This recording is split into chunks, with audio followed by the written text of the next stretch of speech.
سورہ تکویر مکی صورت ہے، ہجرت سے پہلے اس کا نزول ہوا۔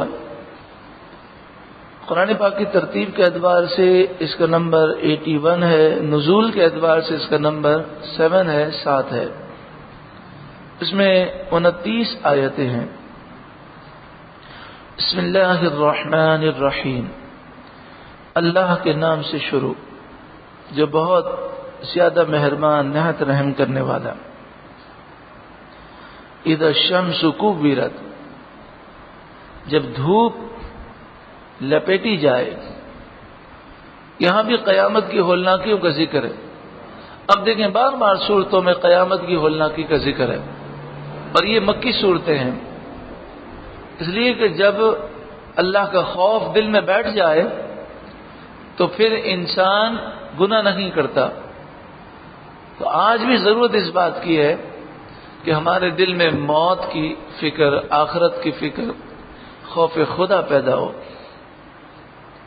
اذا الشمس کوورت، جب دھوپ لپیٹی جائے یعنی سورج جب فنا ہو جائے۔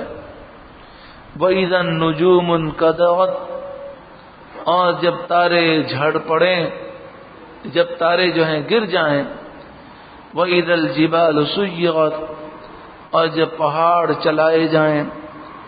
وَإِذَا الْعِشَارُ عُطِّلَتْ، اور جب العشار ان اونٹنیوں کو کہتے ہیں کہ جو حاملہ ہوں، اور اونٹنی کا جو حمل ہوتا ہے وہ 10 مہینے کا ہوتا ہے۔ تو العشار اس اونٹنی کو کہتے ہیں، ان اونٹنیوں کو کہتے ہیں جو حاملہ بھی ہوں اور ان کا 10واں مہینہ ہو۔ تو عرب کے اندر ان کی بڑی قدر و قیمت ہوتی ہے۔ آج بھی جو لوگ جانور پالتے ہیں، آپ ان سے معلوم کر سکتے ہیں کہ بکری ہو، گائے ہو، اونٹنی ہو، جب وہ حاملہ ہوتی ہے تو اس کی قیمت میں اضافہ ہو جاتا ہے۔ ہاں، قربانی کا جب معاملہ ہے تو قربانی کے معاملات دوسرے ہیں، کیونکہ قربانی میں کوئی بھی یہ پسند نہیں کرتا کہ حاملہ وہ گائے کو ذبح کرے، لیکن یوں عام طور پر پالنے کے اعتبار سے وہ ایسے جانور کی قیمت بہت بڑھ جاتی ہے اور بڑی رغبت ہوتی ہے۔ تو فرمایا کہ وہ جب قیامت کی ہولناکیاں قائم ہوں گی تو جتنا بھی مال انسان کے پاس ہو، چاہے کتنا بھی قیمتی مال ہو، وہ اس سے بے پرواہ ہو جائے گا۔ وَإِذَا الْعِشَارُ عُطِّلَتْ، اور جب 10ویں مہینے کی حاملہ اونٹنیاں چھوڑ دی جائے، لوگوں کی کوئی توجہ نہ ہو، ایسی قیامت کی ہولناکیاں۔ اب قیامت تو بہت بڑی چیز ہے۔ دنیا کے اندر آپ دیکھیں کہ اگر سونامی کا طوفان آ جائے، سیلاب آ جائے، زلزلہ آ جائے، تو لوگ اپنے مکان کو چھوڑ دیتے ہیں، اپنے بینک بیلنس کو رہنے دیتے ہیں، اپنی کاروں کو چھوڑ دیتے ہیں، ہر ایک کو اپنی جان کی فکر ہوتی ہے، وہ سب کچھ چھوڑ کر بھاگتا ہے۔ تو جب یہ ہلکی پھلکی جو چیزیں ہیں، بالکل معمولی سا ہلکا سا جھٹکا ہے، اس کے اندر تو یہ حال ہے، تو قیامت کی ہولناکیوں میں کیا ہوگا۔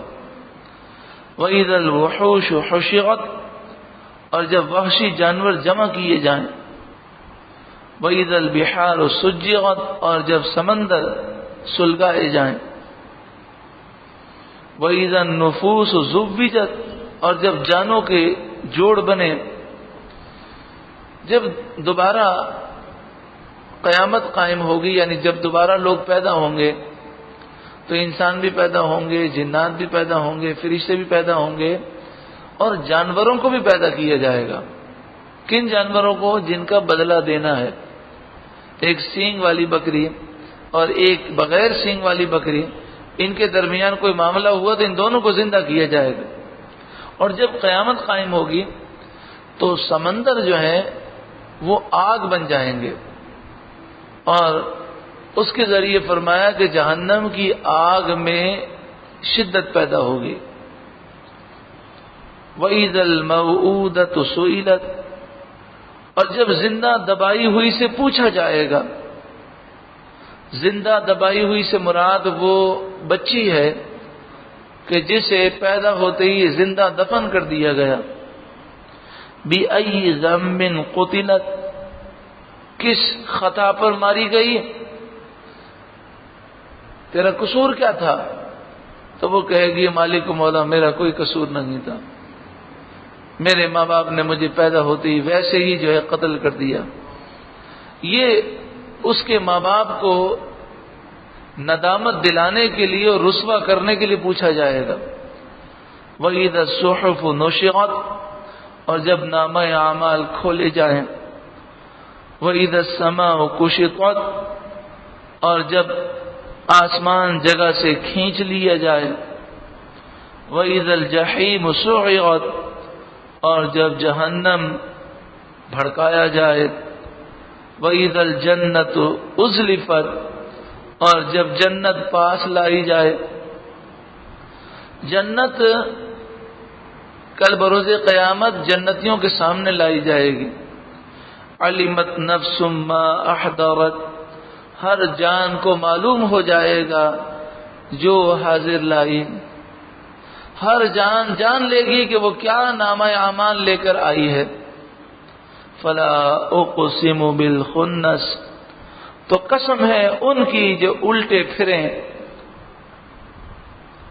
الجوار الکنس، سیدھے چلیں تھم رہیں، وہ کشتیاں جو کبھی آگے چلتی ہیں کبھی پیچھے جاتی ہیں کبھی وہ رک جاتی ہیں۔ اسی طرح وہ ستارے، جو ستارے رات جب جاتی ہے تو وہ ہمیں نظر نہیں آتے۔ واللیل اذا عسعس، اور رات کی قسم جب وہ چلی جائے، وہ پیٹھ دے دے۔ والصبح اذا تنفس، اور صبح کی قسم جب وہ سانس لے، یعنی جب صبح آئے اور اس کا ظہور ہو۔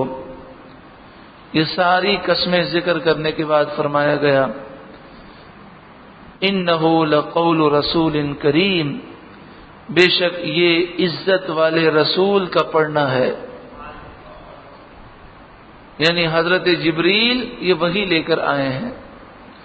ذی قوت، یہ جبریل بڑی قوت والے ہیں، جبریل قوت والے ہیں۔ اللہ تعالیٰ نے یہ نہیں فرمایا جبریل بے بس ہیں، محتاج ہیں، کچھ نہیں کر سکتے۔ یہ توحید کا یہ انداز نہیں ہے، توحید کا یہ انداز نہیں ہے۔ اگر کسی کی شان بتانی ہو تو آپ کہتے ہیں کہ فلاں آدمی فلاں بادشاہ بڑی شان والا ہے، اس کی ادنا خادم کی یہ شان ہے، جو اس کا ادنا خادم ہے وہ اتنی زمینوں کی ملکیت رکھتا ہے اور اتنا اس نے نوازا ہے اپنے ادنا خادم کو، تو اس سے بادشاہ کی شان معلوم ہوتی۔ اور یہ کہنا کہ جو اللہ کے نیک بندے ہیں نہ کچھ دے سکتے ہیں نہ لے سکتے ہیں، بالکل بے بس ہیں، بے کس ہیں، تو یہ تو اللہ تعالیٰ کی توہین و بے ادبی ہے کہ جن اللہ والوں نے اللہ تبارک و تعالیٰ کی عبادت کی اور اللہ کو راضی کیا، اللہ کا قرب حاصل کیا، وہ نعوذ باللہ من ذالک کیا وہ در بدر کی ٹھوکریں کھائیں گے؟ ایسا نہیں ہو سکتا۔ من کان للہ فکان اللہ لہ، جو اللہ کا ہو جائے اللہ اس کا ہو جاتا ہے، ساری کائنات اس کی ہو جاتی ہے۔ ہاں یہ ضرور ہے کہ اللہ کی عطا سے ہے، باذن اللہ ہے، اللہ کسی کا محتاج نہیں، اللہ کی مشیت کے بغیر پتہ بھی ہل نہیں سکتا۔ یہ باتیں تو توحید کا حصہ ہیں اور یہ باتیں اس چیپٹر میں ضروری ہیں، مگر یہ کہنا کہ ان کے پاس کوئی قوت نہیں ہے تو قرآن کا انکار۔ ذی قوت، قوت والے ہیں۔ عند ذی العرش مکین، مالک عرش کے حضور، مالک عرش کے حضور عزت والے ہیں۔ مطاع، وہاں اس کا حکم مانا جاتا ہے۔ ثم امین، حضرت جبریل امانت دار ہیں۔ وما صاحبکم بمجنون، اور تمہارے نبی مجنون نہیں ہیں۔ وَلَقَدْ رَآهُ بِالْأُفُقِ الْمُبِينِ، اور بے شک انہوں نے اسے روشن کنارے پر دیکھا۔ حضور نے جبرائیل کو بھی دیکھا اور ان کی اصل حالت پر دیکھا کہ 600 پر ہیں اور 2 پر اتنے بڑے ہیں کہ پوری کائنات کو چھپا لیتے ہیں۔